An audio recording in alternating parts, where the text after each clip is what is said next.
We're live. Here we are, popping the podcast cherry, numero uno. What are we talking about today, Well, Don? if it's gonna be the first one, might as well start with the Big Kahuna. Let's go abortion. Let's go Roe v. Wade. Let's get deep. Here we go. Ay, ay, ay. It's about to get real, isn't it? I mean, if you weren't 2,700 miles away, I'd already be punching you in the face. So. Oh, you wouldn't. Well. You wouldn't mess with the moneymaker. Yeah, I'd give you a big kiss afterwards. You'd probably punch me in the boob. over and over and over. Like a punching bag. Over again. Tough to keep under control. Yes, let's do it.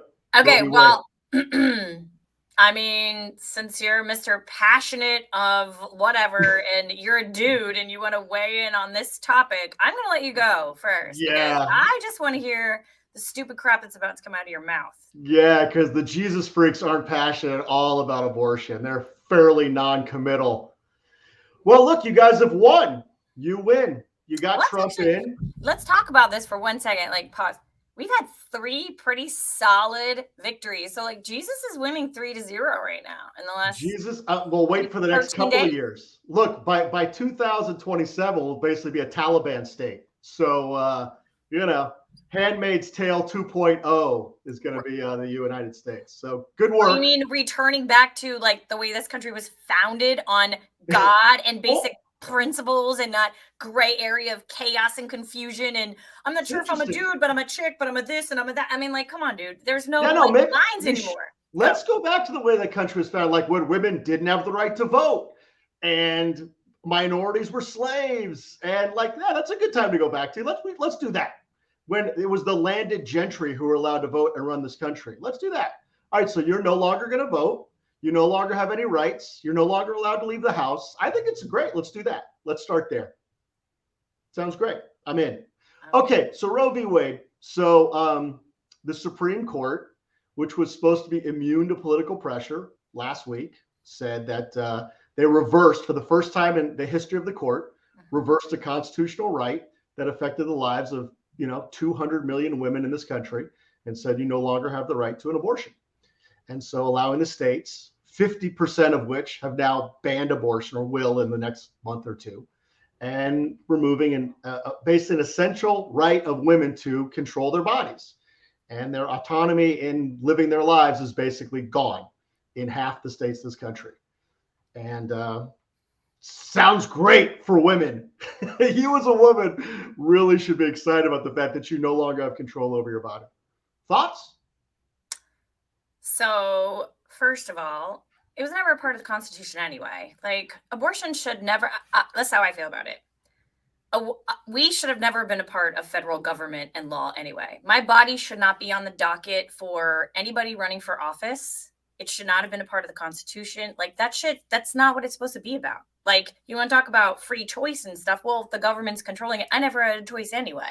You just said I could do it, but there's other limitations there. So secondarily, I want to talk about the fact that's a really stupid face. Don't make that face. Well, when you're saying human rights is not part of the Constitution, what is the Constitution? The Constitution. So you think that taking the life of an unborn baby that's considered a human being in utero is... Who considers it a human being? And at what point does it become at conception? I mean, and based on living. Okay, so in utero, I have 4 kids, right? So in utero, there's this thing called an umbilical cord, and it is the lifeline. It is a lifeline to that fetus. It is alive. I eat, I drink, everything I do is being absorbed. That child is growing within me. It has to start somewhere. So you're saying a seed that's planted, that's growing underground, and sprouts above ground is not a living organism? It's the same fucking thing, dude. It's in my body. I'm a mother of 4, and I am telling you, the minute you get pregnant, it's a shift. There is a shift in your hormones. There's a shift in your body. There is a shift. There is a living being in there. You feel every single piece of that life growing within you. It's a living being. It's an organism. So at the end of the day, what the SCOTUS did was they said, hey, listen, we're not making this a federal thing anymore. It's going back to the states. Now it's on the states and the local government Well, to why? figure out what Let their me ask you a ruling is going question. to be. Let me ask you a question. Let me ask you a question. Why give it to I the don't states? believe that Why not? abortion Why should not have give it? ever been a part of presidential elections anyway. Why I've not give it always to felt that the? way. Why not give it to the cities? Why not give it to the counties? Why not give it to a local homeowners association? Why do the states have some type of magical ability to run the question of abortion? Why? Well, Why not give it to the federal government? I mean, if you're gonna try and interpret the Constitution, which was essentially our document that established human rights in this country, right. why shouldn't those rights be detailed by the federal government? Why are we giving it to the states versus the cities, the counties, the towns, the whatever? Well, where it gets really interesting is, and I don't know, like, because I obviously need to research all these different capacities in all honesty, but I know in certain, Why? listen, no. So Why? the state governments can like override federal decisions. Like we talked No, about they this before. can't. No, Yes, they they can. can't. Listen, There's something called the supremacy clause. The federal law is the supreme law of the land. so Now, if, during this scandemic, when the president put down this whole like mandate on masks and stuff, we as a state in Florida, we were like, no, there are no mask mandates. Then on the local level, if the local authority, mayor, whatever, decided that they wanted to follow federal law, which happened in Hillsborough County but where by the way, I you're live, just hold I'm on. saying there Let's are stop because here's the deal. I'm cool with debating opinions. You're right. just wrong on the facts. Okay, No, you're that's just exactly what wrong. happened here in Florida. There's look, as a 30-year attorney, I can tell you there's something called the supremacy clause. It Okay. means that the federal law is the supreme law of the land, and state Right. law cannot contradict federal law. Now, there are situations like the one you're talking about, the mandate. The federal law did not issue a mask mandate for the entire world. If that had been federal law, states would have been required to follow it. That's not what happened. But let's get off that because now we're kind of getting off on a tangent. Let's get back to abortion, right? I mean, who decides when life starts? Do you decide? Why do you decide when you have one cell? So do you really believe that the second at conception, that's life and you can't touch a life and that has nothing to do, like how it's inside your body? Don't you believe that there's something to say about when it becomes life and No. who has the opportunity to make that decision? No, because I believe in God, and I know that the way that on a spiritual level, on a higher level, not this is not facts, this is not the Constitution, this is like Jesus talk right now. Right. When I got pregnant with my fourth child, like I wasn't planning on having a child, like we weren't planning on having a baby, and like the way that came about, look, I was on the birth control pill to regulate my hormones and my cycle, okay, and like seriously, I know people get pregnant on the pill all the time. It was not a planned pregnancy. It wasn't even really, I mean, like, I don't want to go into the depths, but like the way that happened. And then when I got pregnant, I was actually pissed. I was like, what the hell? My marriage wasn't in a good place. And so when Bo was born, listen, I knew that he was actually a blessing and a gift from God because the way the conception happened versus the three other conceptions happened, there was no way to, like, there was no factual, like, hey, we had sex, it was a thing, we were trying, and boom, baby came Okay. to life. So So listen, the problem with using an individual's experience as a template for 350 million people's laws is just it doesn't really make a lot of sense. yeah, You have to look at but so look, let's start with what you first said. Okay, you no, first said I that think the minute you Jesus. conceive is the minute that's a life in your Okay, body. that's fine. And you know what? I respect your opinion, but you Okay. just said it's because of your belief in Jesus. Okay. That particular instance This country was founded on the separation of church and state. You are entitled to your religious beliefs. Really? Are I'm you sure entitled about to that? mine. Because in the fucking Constitution, it says God multiple times, and on our money, Who's it says in God? God we trust. Who's God? Your God? How about my God? You know, my God's different than your God. You know, by the way, in the Jewish religion, there's something called the Talmud. You know what the Talmud is? You ever heard of it? No. It's a little bit older than your Bible, but whatever. It's basically Jewish laws. And what it says is that for the first 40 days, if you're going to use God as the barometer, the first 40 days of pregnancy in a Talmud, it's water. It's called water. That fetus is called water. And that's my religion. My religion also says there is no human life until the baby actually leaves the birth canal. That's what my religion says. Now, your religion says something different. And you know what? I respect the hell out of your religion. I think it's great and you should believe everything you want to. But why are you allowed to impose your religious beliefs on 350 million people? So you mean to tell me that when your wife was pregnant and you listened to the heartbeat of your unborn children, you don't believe that they were alive? They weren't a real human being? Yeah, I don't believe life starts at conception. No, I don't. But I they mean, have a heartbeat. They are lungs. They are breathing. They are like a living being inside they of are a your part of body. your body until we make the decision that they're life or not. Now, for the last 50 years, They're just right? growing in my body. They aren't my body. They're a part Okay. of my being, But again, if we get back to the concept of why you have that belief, because that's really what's important, right? Why? right. And the reason you said what you just said a few minutes ago was I it's your believe in religion. Jesus. I believe I in the know, and Bible. you know what? God bless you. That's fantastic. You know, I love Jesus too. He was a Jewish boy who went into his dad's business. It's fantastic. However, You feel like there's a little similarity there? that's Like, look, are you that's walking your the same religious. path as Jesus? I'm just kidding. That's your religious belief. Keep it. Celebrate it. Spread it as much as you want, but don't impose it on me. I think Don't what happened impose with it Roe on v. me. Wade, Dan, let's go back for that for a second. Like, I really Okay. think what happened with Roe v. Wade was like, it wasn't really an issue and it never became a thing until recently when there are certain people in certain states that said you can abort a baby within like 7 days or something after the baby's actually born. So you're basically killing a human being. And I So think that's that's a where complete myth. What you just said is a complete myth. There's no such thing as abortion. Look, the Supreme Court had said you have the right to an abortion. I believe it was the first trimester. After the first trimester, basically you're okay, let's just shift there's from the no Supreme Court. law on the planet that says you can abort a baby 7 days after it's born or God knows what you just said. It does not exist. It's a myth. It's complete BS. Okay, so outside of like the media and what's going on in the Supreme Court, okay? Let's talk about real life stuff that's actually going on that might Please, not be getting please. reported, right?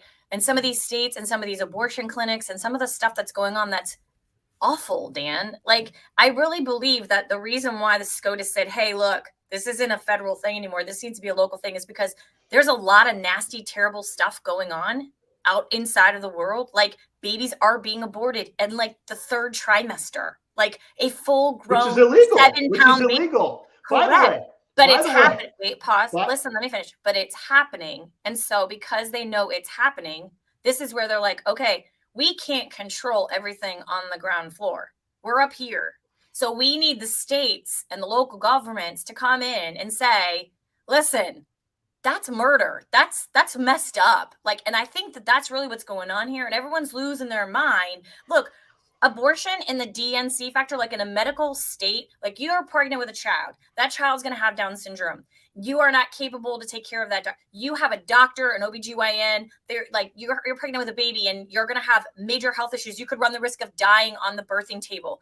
Those DNCs are still legal. That's not illegal anymore. Like, that's not what's been taken off the table. it's In a illegal in a medical lot of the perspective, states. In what's illegal is in half the states of the country, it's illegal now. Absolutely. if it runs the risk and my medical health is in stake, it is not illegal. My mother is a nurse, and we can call Are her you right kidding? now Do you and know get how her on many? here. She works for the women's center at the hospital, dude. Like, Okay. Do you come know on. how many states who are arguing for abortion without exception? No exception for rape, no exception for incest, no exception for the woman's health, the mother's health. And by the way, let's go back to your statement from where you started this, where you talked about how currently there's 3rd trimester abortions being done. I'm sure there are. They're illegal. They're illegal under the current Roe v. Wade. Yeah. I'll give you another interesting little statistic too. Do you know that you're not the countries where abortion is illegal? There's more abortions. There's more abortions in countries where it's illegal than when it's legal, right? You're not outlawing abortion when the Supreme Court outlawed Roe v. Wade. You're outlawing legal abortion. It's legal abortion. So all these women who can't get a legal abortion, Mississippi and Louisiana and Kentucky and all these wonderful states in our union, they're just going to get it somewhere else. They're going to do it in a back alley. It's going to go back to the 70s when they have a coat hanger and they're going to die of bleeding and there's going to be horrible things that happen because it's now illegal. So by saying that, like, they did this because there's people doing illegal stuff, so they want to get back to states, it's a ridiculous argument. It's not true. All you're doing is consigning women, mostly, by the way, women of color and underprivileged women, to going into back alleys and doing whatever they have to do to get rid of these children they don't want, they can't afford, they can't take care of. That's what you're doing.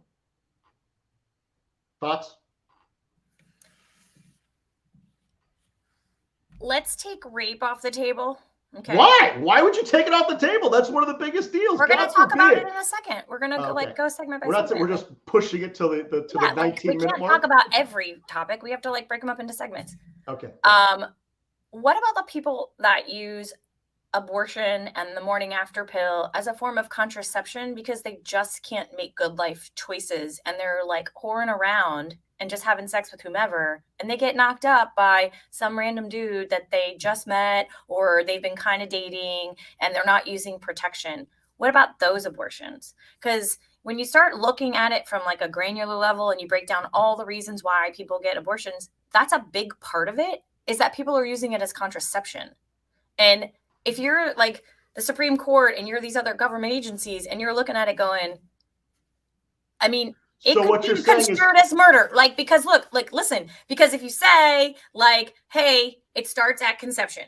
Okay. So like so what you're saying, half the people think it's conception, half of them don't. So the people that do say, okay, well, you willingly had sex. You willingly didn't participate in safe sex, which there are options for safe sex that like don't allow you to get pregnant if you're not ready to be a parent, you're not ready to raise a child, but you took free will and you made that choice. And now because you don't want to deal with the choices that you've made and the consequences, you're just going to run to the local little shop down the street, the little, morning after pill, wherever you get it from. And you're going to take that because you don't want to deal with your own consequences. Like, that's a part of this too. Like, I'm real passionate about that. Like, okay. So make can I good respond? choices, dude. Can I respond? Yeah, absolutely. So what you want to do essentially is legislate morality. You want to legislate your morality because there's some people in this country who say you shouldn't kiss anybody on your first date or ever. Or there's no premarital. Have you engaged I in can't get premarital pregnant sex? from kissing. I can't. Have you had raise a premarital baby. sex? Me? Elizabeth, have you had premarital sex? Yeah. Yeah, with my husband. Anybody else? Anybody else? No, I'm an angel. Okay. So you've had premarital sex. I know you have. And that's a sin in your religion. So what should be your consequence for having premarital sex? I mean, because you're essentially saying, if your morality, 19-year-old girl in wherever, Kentucky, you have sex with a guy. It's not about morality. It's about if you're going to do it. No, then if you're going to do it, you're saying consequences for whoring around. You just said you used the phrase whoring around. I'm saying, how's that about morality? If you're going to do it, just use protection because you know the what if they don't? How it happened. That's your and then decision. You're going to get pregnant. No, it's called free will. It's not morality. It's free will. Okay, so you're now legislating free will. No, you know the consequence that's going to happen. You cannot use abortion. You might not get pregnant. Not get pregnant. Let's just talk about the people that get abortions. Okay, let's walk down this path for a minute. Let's just case in point. You're 19 years old. You're doing the let's stay on the point. Let's stay on the point we were discussing. You're doing the thing. Okay.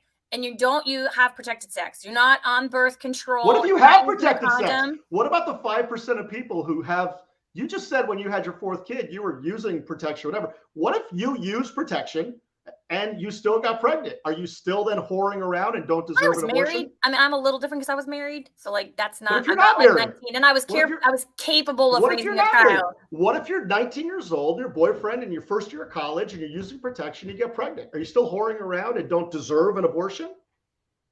No, but I think you make a decision and you have to know that there's a 50-50 chance that there's a consequence on the other end. Because I think on the protection itself says, okay, so you got lucky. You got lucky because you had premarital sex before you were married. And since you're divorced, then you've No. I didn't have premarital sex before I got married. I married. I had sex. Since you're divorced, since you've been single, you have had sex. And you've gotten lucky because you've never gotten pregnant. What if one time you didn't get lucky? Pause. I can't get pregnant at this point in my life. So it's not about getting lucky. It's 8 years ago. No, 10 years ago. After I had my son, I had my tubes tied. So I don't count. Good. Like you can't use me as an example. I'm not a good example. Okay, great. So you're gonna Oh, you know who is a good example?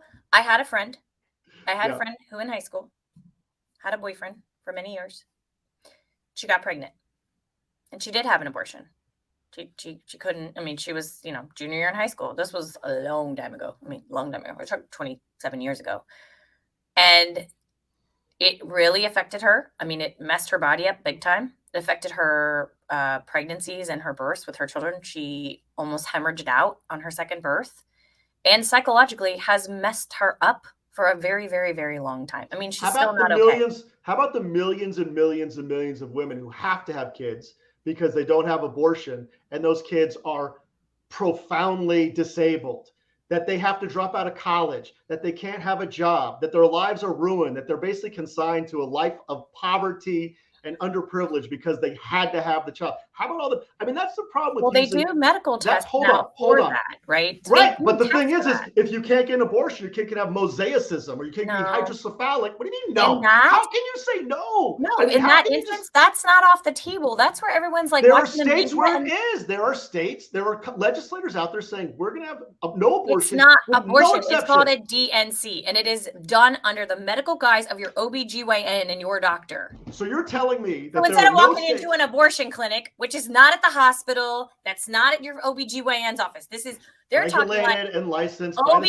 This is like a abortion clinic that specializes in the morning after pill and abortion. That is not at the hospital. That is not a OBGYN. That is not a medical practitioner. So a third of abortions in the country are done at hospitals. 2/3 are done at abortion clinics. That is true. Those abortion clinics are licensed. Those abortion clinics are regulated by the state. What you've just done, what your side has just done by outlawing abortion in half the states of the country, is you wiped them out. And you've now consigned women in the South and the Midwest and the other places that are going to allow it to go to the places you're talking about, which are unregulated back alley places where God knows what's going to happen to them. And by the way, here's the problem with talking about an individual example, whether it's you or me or the one girl in Iowa, is that you got to talk about society. You got to talk about it as a whole. There were 1 million abortions done probably last year, roughly. There's different estimates, but probably around 1 million abortions. Think about what's going to happen to society when there's 1 million unwanted children coming into our country every single year. Children who are not loved, children who are not cared for, children who are wards of the state, children who are disabled. I mean, think about what effect that's going to have on our country as a whole. Forget about the 1 million women or 1 million men, by the way, who impregnated them. Right. How about what do you think is going to happen to our country? The 1 million unwanted babies a year. Do you think that if somebody in the back of their mind knows that that's not an option if they get pregnant by making, decisions they maybe shouldn't make, or, having unprotected sex and all that, do you think that might shift someone's mind space? Sure. Let's say that. So say it goes down to 600,000. 600,000. 500,000. I don't know. Great number. 500,000 unwanted babies a year flooding into our country, who are wards of the state, who are using our resources that we need for other things to make our society work effectively, are now going to children who aren't wanted, who are abandoned, who are orphaned, who have huge, massive disabilities that they can really never recover from. 500,000 a year. Can you imagine? What's that going to cost our country? What's that going to cost the 500,000 mothers? You talk about the terrible consequences of your friend who had the abortion. What about the woman who has the baby, who's hydrocephalic, who's never going to get out of bed, never going to talk, and never going to take off diapers? How's she feeling for the rest of her life? How's she feeling? Is it worse? Is it better? Is it the same as your friend who was psychologically fucked up from abortion? And by the way, I 100% sympathize with your friend. I think it's a horrible thing that some people have abortions. Look, people make life decisions all the time that are terrible for them, and they suffer for years. But you're talking about a human life that you're going to have as a parent, as a mother, and as a father. We never talk about the fathers, right? How about all these fathers who are disappearing and leaving the mothers to handle it? How's that woman doing? Having a child with profound disability, the dad took off, and now she's like, all right, my life's over. I'll never have a job. I won't go to school. So we're talking about abortion, but then you talk about these other things, and let's talk about the psychology of the human race. These are choices that people are making. When somebody decides to rape someone, that's a choice that they made. And now this person is pregnant. They should be put in jail. But are they going to catch him? Are they going to put him in jail? Is that going to happen? Because what's the probability of that happening? Of her reporting it and then him getting arrested? No. Because you're saying the reason why people should have abortions is because they were raped.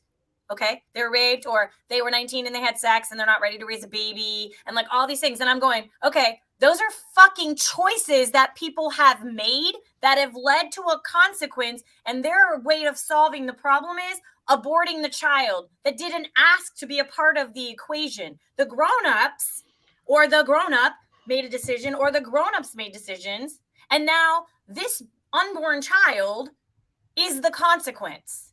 Like, it's not about the abortion. It's about the act. It's about the people. It's about the will, like the free will to make choices. So like, it comes down to that. Like, you know, we're so worried about abortion. We're so worried about gun control. We're worried about all these issues. We need to be worried about the people behind what's causing the issues and why the laws have to be made. That's what. 100%. I'm with you 100%. I believe. But that's not a legal issue, right? That's not a textbook. I mean, technically, right? Like, if you want to compare, you're talking about free will, emotional intelligence, trauma. You're talking about mental health.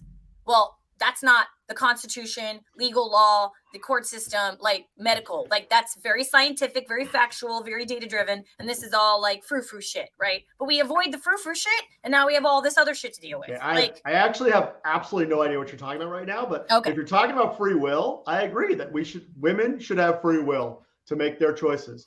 And I don't know how you can claim that a woman who is a victim of rape, a woman who is a victim of incest, a woman who is gestating a profoundly disabled child had any choice in that matter. She had no choice, right? But by outlawing abortions for the entire state of Mississippi, you're consigning women who had no choice to a lifetime of poverty and pain and suffering. That's what you're doing. That's your choice. I am the board. I am the chairman of a board for a group, and it's a national organization, and we have a local affiliate here. It's called Guiding Star, and it's holistic women's health, right? And one of the things that we really, really, really focus on is we are a pro-life health center, okay? Right. And I think it's great. When people come to us and they are abortion, like at risk for abortion, right? We have counselors. Great. We have mental health therapists. We have people to help them. We have funds we have that can help them. And like, you know, we've had 16, 17, 18-year-olds come in who were not ready, but they really didn't want an abortion. Something in them said, you know what? Like, I know I can't really raise this baby. And trust me when I say they don't have health insurance. They're coming from low parts of the community that don't have a lot of, like, very low income. Okay. And they come in and they make this decision. And yeah, it's a difficult decision, but we just don't like help them and then turn them on their way. We stay with them. There's support out there, right? So I'm just saying, like, I see what you're talking about. I'm not averse to it. Like, I know it exists, but at the same time, like, I just, as a mother, okay, who was young and got married and had a child, and I was in my early 20s, right? We didn't have a lot of money. And it could have been easy for us to be like, you know what? Like, we're just not really ready. Like, but we would never do that. Like, it's a life. It's a human being. And I look back now and I'm like, holy cow, like, how could anybody get rid of a child? You know, like, I'm friends with, and I'm sure you probably know who he is, and his story is very profound. Titus O'Neil. He's a WWE wrestler. He lives in Tampa. He has an amazing foundation. He gives back to a lot of schools here. He gives back to the low-income schools. His mother was raped at 14. She could have aborted him, and she kept him. And yeah, was her life easy? Hell no, it wasn't. But because of that, every day he wakes up and he's like, I was a gift from God. My mom chose to keep me. And he grew up in a very rough part of town and now has turned his whole life around. And his pillar of truth is just that. And he helped. I know, but I think it's great. Look, I think it's fantastic. Look, but those are the stories that exist too. Not just of course they are. And that's why people should have choices. That's why people should. Sometimes they make a choice that's wrong. Well, then it's going to come down to the states for the voters. Why? The voters to vote. Like, because, well, no, because whoever is in charge of your state government is going to be the one that, like, look, if it's a liberal, why should it come down to the federal government, right? Why could it come to the federal government or city government? I mean, the question of drawing an arbitrary line around who gets to decide is pretty crazy when, regardless of who you are, right, or what state you're in, as a woman, if you don't have a choice on how to deal with your body and what your life is going to be like, we've sacrificed a lot. And we've sacrificed a lot for things, in my opinion, and I think the opinion of a lot of people, pretty sketchy. Your morality is great for you. Your decisions are great for you. They're not necessarily great for other people. And to impose what you think on the entire rest of the world or the rest of the country, causing a lot of pain. Not a morality check in this country, you know, it's a very gray area. There's a lot of chaos and confusion. Right. So does the Taliban says that too. That's what the Taliban says. The Taliban says this is our morality. We are not terrorists. We are God-fearing individuals who are trying to get this country. Forget about the terrorism aspect of the Taliban. Go to Afghanistan Okay. Women are required to wear burqas. Why? Because of their morality. That's their morality. Now, why is their morality worse than yours? Maybe theirs is right. It has nothing to do with morality. It has to do with suppression by the male species over there. But Like, based don't on get me what? started On their on their man. religion. We started this 30 minutes. By the way, we're done. We're 30 minutes. We started this by saying, you started by saying it's your religion. Okay, that's great. I think it's fantastic. You have the choice in this country. Choose your religion. Why do you get to I choose it for choose the other life 350 million people? because I think it's a gift from God. That's not It's religion. fine. That is my belief. That's different. Belief Like based on religion what? is not, religion has nothing to do with this. It has to do with belief. Belief is different from religion. Religion is Catholic, Lutheran, Baptist. That's a business. We can talk about that a whole other time because that's We not will. good. We will. But also, I just want to leave you with this one point. Yes. You want to talk about body autonomy and free will and choice? Then let's make our next episode about vaccinations because we were forcing them on people and people didn't want them and they were trying to ruin people's lives. So if you're trying to force something on somebody, like it goes both ways. 100%. 100%. Have I told you how much I love you today? You're the best. No, seriously though, like I love that we get into these really heated debates and you bring a lot of valid points. You are very smart, so I will give you that. I really do appreciate you. Thank you. So are you. Thank you. And I really do appreciate us having these really hard conversations because they are hard. They're hard for people and they do stir the pot and emotions. And I think we do a pretty decent job of like hearing one another, but also like defending our point. So there you go. Thanks. Podcast number 1. Adios, bitches.